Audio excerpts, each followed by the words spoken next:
எல்லாருக்கும் வணக்கங்க. நம்ம சேனலுக்கு முதல் முறையாக வரீங்கன்னா மறக்காமல் லைக் பண்ணுங்கள், ஷேர் பண்ணுங்கள், சப்ஸ்கிரைப் பண்ணுங்கள், ஹைப் பட்டன் எடுத்துங்க. வாங்க வீடியோக்குள்ளே போகலாமா? இப்போது நான் வந்து எங்கள் மாட்டுக்கு தண்ணி வைக்கிறேங்க. மாடு வந்து வெயில் காலையில் கட்டினோமா, இப்போ வெயில் டைம் ஆயிடுச்சுங்க. மாடு வந்து வெயில் தாங்காது. எங்கள் மாடு வந்து இப்போ சனியாக இருக்காங்க. அதுதான் மாட்டுக்கு வந்து நம்ம வீட்டில் வந்து சாதம்லாம் ஆகும்ல, அதை கைனி தண்ணின்னு சொல்லுவோம், புளிச்ச தண்ணின்னு சொல்லுவோம்ல, அது வந்து எப்போவுமே நாங்கள் பத்திரமா சேர்த்து வைப்போங்க. வீணாலாம் ஆக மாட்டோம். இப்போ எப்படின்னா, இப்போது அரிசிலாம் கழுவினா கூட அந்த தண்ணிலாம் பத்திரமா ஒரு பக்கெட்டில் ஊற்றி வச்சுப்போம். சாதம் மீறது, சோறு வடிக்கிற தண்ணி, அதுமாரிலாம் வந்து மாட்டுக்கு சேர்த்து வைப்போம். அதுக்கப்புறம் தண்ணி இல்லைன்னா புண்ணாக்கு கொஞ்சம் ஊற வைப்போம். புண்ணாக்கு தண்ணியை போட்டு, இப்போ புண்ணாக்கு தண்ணி ரொம்ப போடக்கூடாது. மாடு சனியாகுதுல்ல, இப்போ புண்ணாக்கு தண்ணி ரொம்ப வச்சோம்னா கொஞ்சம் வயிற்றில் இருக்கிற கணுகுட்டி பெருசாகிடுமா. அதனால் ஒரு நாளைக்கு வைப்போம். ஆனால் புண்ணாக்கு வந்து வீட்டில் வாங்கி வச்சுட்டுக்கிறார் எங்கள் வீட்டுக்காரர். ஒரு நாளைக்கு தண்ணி எதுவுமே இல்லைன்னா புண்ணாக்கு தண்ணி, ஏன்னா மாடு வந்து பச்சை தண்ணியாக குடிக்காது எங்கள் மாடு. அதனால் கணுகுட்டி வந்து பச்சை தண்ணி குடிக்குங்க, மாடு குடிக்காது. அதனால் வந்து சாதம் சோறு வச்ச தண்ணிலாம் சேர்த்து தான் எங்கள் மாட்டுக்கு எப்போ தண்ணி வைப்பேன். இப்போ மாடு ஓட்ட தாங்க போகிறேன். நானே என்னால் முடிஞ்ச அளவுக்கு சின்ன சின்ன வீடியோ நானே எடுத்துக்கணுங்க. எங்கள் வீட்டுக்காரர் வந்து வார சந்தைக்கு போயிட்டாரா, ஏரி வேலைக்கு போயிருந்தார். வந்து சந்தைக்கு போயிட்டார். நானே பிடிச்சி கட்டிக்கிறேங்க மாட்டை அப்படின்னு, நான் பிடிச்சி கட்டுறேன் அப்படின்னாரு. அவர் வெயில் பட்டா ஆகாது. ஏற்கனவே 100 நாள் வேலைக்கு போனாரா எங்கள் வீட்டுக்காரர். ஏற்கனவே அவர் தலைவலின்னு சொல்லியிருந்தார். வெயில் அவருக்கு ஆகாது. அதுக்கப்புறம் எங்கள் கண்ணுடி தாங்க புவி அரசன், அவர் தாங்க இப்போ தண்ணி எடுத்துன்னு போகிறேன். அவர் மட்டும் எங்கிட்ட பிடிச்சி கட்டிட்டு இருந்தார் கொஞ்சம் முன்னாடி. குழந்த வெயில் தாங்களே சொல்லிட்டு, அதுக்கப்புறம் நான் எதுவுமே தண்ணி வச்சேங்க. தண்ணி வச்சேனே தண்ணி குழந்த குடிச்சிட்டாரு. இவர் வந்து பச்சை தண்ணியும் குடிப்பார், புண்ணாக்கு தண்ணியும் குடிப்பார், எந்த தண்ணி வச்சாலும் குடிப்பாங்க. ஒரு வாட்டி அவங்க அம்மா கூடயே ஓட்டின்னு போய் கூட தண்ணி வைப்பேன். ஒரு டைம் எடுத்துன்னு வந்து இங்கேயே வச்சிட்டோம்னா வேலை முடிஞ்சிடும் ஈஸியாக அப்படின்ட்டு. ஏன்னா அங்கேனா ஓடிடுவாங்க யார் வீட்டானா, அதனால் வந்து கட்டிட்டு தண்ணியை தான் வச்சுருவாங்க.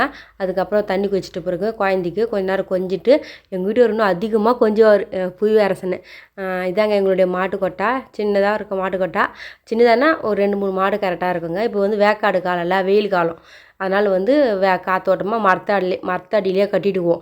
இப்போ கொட்டாவில் கட்டுறது இல்லைங்க. கொட்டாவில் வந்து மழை இருந்தால், அதுக்கப்புறம் பனி பெய்யுதுல, அதிகமாக பனி பெய்ஞ்சால் மாட்டுங்களுக்கு சளி பிடிச்சிக்கல, அதனால் வந்து நம்மளுமே தான் இங்கே மாடும், அதனால் வந்து கொட்டாவில் கட்டுவோம். இப்போ வந்து வெயில் காலம் வேக்காடு, அதனால் வந்து நல்லா மரத்தடியில் சூப்பராக குளு குளு குளுன்னு இருக்குங்க. இவர் தாங்க எங்கள் பப்பித்தா, எங்கள் வீட்டு இளவரசின்னு சொல்லலாம்.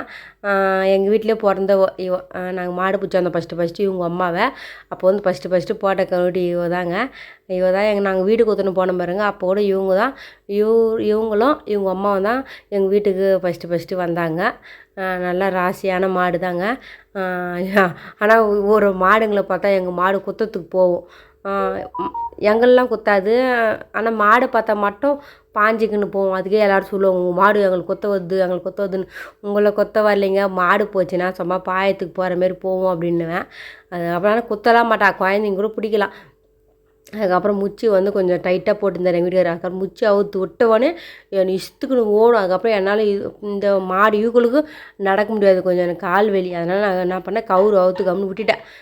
பின்னாடியே நடந்து போகலாம் பொறுமையாக அப்படின்ட்டு. என்னால் வேகமாக நடந்து போக முடியலைங்க. ஒரு டைம் ஓடி போய் கால் மக்கிழ்ச்சிக்கிச்சு. அதனால் தண்ணியெலாம் கலக்கி வச்சுட்டுலாம் கரெக்டாக வேறு எங்கேயுமே போகுதுங்க பாருங்கள். மாடு அவுத்த கரெக்டாக பாருங்கள், அப்படியே வீடியோ எடுக்கிற பாருங்கள், பின்னாடி இருந்து கரெக்டாக தண்ணிக்கிற இடத்துக்கு போய் கரெக்டாக தண்ணி குடிச்சிடும் எங்கள் பப்பி. அது ஏன்னா பழக்கமாயிடுச்சுல, தண்ணி இங்கே தான் வைப்பாங்கன்னு மாட்டுங்களுக்கு தெரியும். வேறு யார் வீட்டானே போகாதுங்க. எங்கன்னா அவுந்துக்குனா கூட கரெக்டாக எங்கள் வீட்டான வந்து எங்கள் மாடு நிற்குங்க. நான் முடிஞ்ச அளவுக்கு சின்னதாக வீடியோ எடுத்துக்கினே வந்தேங்க. சரி, நிறைய வாட்டி வீட்டு உள்ளே எடுக்கிறோம்ல, சரி நல்லா பச்சை பசேல்னு வெளியே வந்து வீடியோ எடுக்கலாம் அப்படின்னு சொல்லிட்டு வெளியே வந்து வீடியோ எடுத்திருக்கேன். அது பாருங்கள், தண்ணி நல்லா குடிக்குது பாருங்கள். வெயில் டைமில் தண்ணி வச்சா குடிக்கும். நாங்கள் என்ன பண்ணுவோம், காலையில் ஒரு டைம் தண்ணி வச்சா குடிக்கவே மாட்டாங்க. ஏன்னா வெயிலில் போனால் தான் இவங்களுக்கு தாகம் எடுத்துக்கும்னு சொல்லிட்டு காலையிலே வைப்போம். ஆனால் இவங்க குடிக்கிறதே கிடையாது. அதனால் மறுபடியும் இன்னும் கொஞ்சம் ஒரு குண்டான் தண்ணி ஊற்றலாம் குழந்தைக்கு, வெயில் தாகம் அதிகமாக இருக்குன்னு சொல்லிட்டு ஊற்றினேன். அதுக்கப்புறம் ஒரு குண்டான் தண்ணி குடிச்சிட்டாங்க. மாட்டுக்கு வந்து எப்பவுமே சொல்லுவாங்க, உடம்பு ஃபுல்லாக வயிறுங்க, அதனால் பசி எடுத்துக்கும் குழந்தைங்களுக்கு. இப்போ மாடு வளர்க்குறவங்கலாம் பார்த்து பத்திரமா அதுக்கு தேவையானது அப்பப்போ வேலைக்கு போடணுங்க. இப்போ நம்மளுக்கு வந்து சின்ன வயிறு, நம்மளுக்கே 3 வேளை பசிக்குதுன்னா மாட்டுக்கு சொல்லுவாங்க உடம்புலாம் வயிறுன்னு. எங்கள் மாமியார் கூட ஒரு பயமே சொல்லுவாங்க, மாட்டுக்கு வந்து உடம்புலாம் வயிறு, அதனால் வந்து தேவைக்கேற்ப அப்பப்போ எங்கள் மாமனார் அவ்வளோ நல்லா பார்த்து போகிறேன் எங்கள் மாட்டுங்களே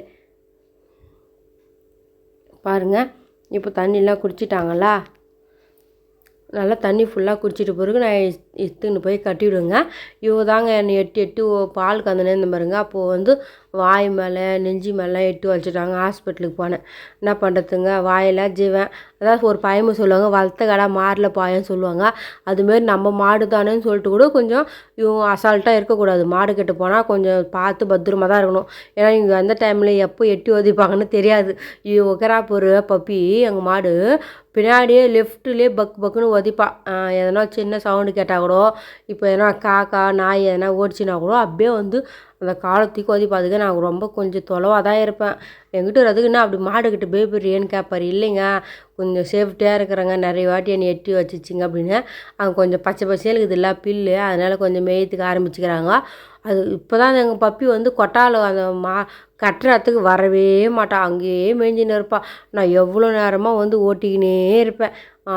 அவங்க இஸ்து பார்ப்பேன், கையே வலிக்கும். எங்கள் வீட்டுக்கார கொட்டினா கொஞ்சம் பயப்படுவாங்க. எங்கிட்ட பயமே கிடையாது, எங்கள் மாட்டுக்கு ரெண்டுமே பயம் கிடையாது. அதுக்கப்புறம் உள்ளே நோஞ்சிட்டாங்க, நீ என்னன்னா கற்று, நான் இது ஃபுல்லாக பச்சை பசேலுக்கு மேய்ஞ்சிட்டு தான் வருவேன் அப்படின்னு.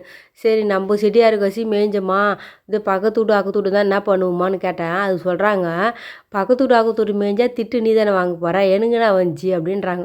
அதுனா கரெக்டு தான், இவங்கள திட்ட போகிறாங்க, இவங்களுக்கு காதும் கேட்காது, வாயங்க பேச முடியாது, நம்ம தான் திட்டு வாங்கணும். அதனால் நான் உஷாராக கட்டுவோம்.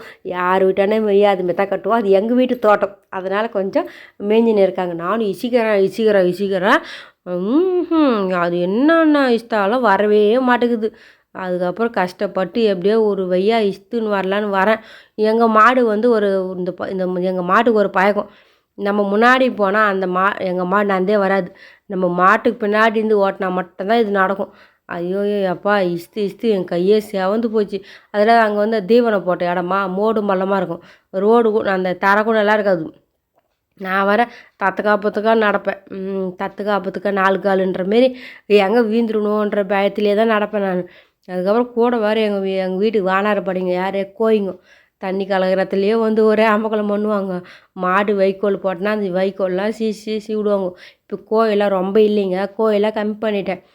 கோயிலாம் கொஞ்சம் சண்டை வருது சொல்லிட்டு கோயே வேணாம். இப்போது வந்து சேவல் கூட கிடையாது நம்ம வீட்டில், வேறு ஒருத்தர் சேவலாக கூட தான் திரியிறாங்க இவங்க ஜோடி போட்டுக்குன்னு. எங்கள் வீட்டில் சேவல் இல்லை. இந்த 3 கோழி வச்சுன்னுக்கிறேன் பாருங்க, இந்த கோழி விற்றுடலாம் அப்படின்னு சொல்லிட்டு பிளான் போட்டிருக்கோம். ஏன்னா யார்கிட்டனா போய்தா அவங்க கொஞ்சம் ரொம்ப அதிகமாக திட்டுறாங்க, காது கேட்குற மாரி. ஆனால் மனசு ரொம்ப கஷ்டமாகுது, தாங்கவே முடியல. அதனால் விற்றுடலாம் அப்படின்ட்டு. இதுவே வேறு ஒருத்தர் கோயிலாக மேய்ஞ்சா கம்னுக்கிறாங்க. எங்கள் கோயில் மட்டும் தெரிஞ்சு ஓணுறதுக்கு எங்கக்கிட்ட மட்டும் எங்களுக்கு காது கேட்குற மாதிரி மட்டும் திட்டுறாங்க.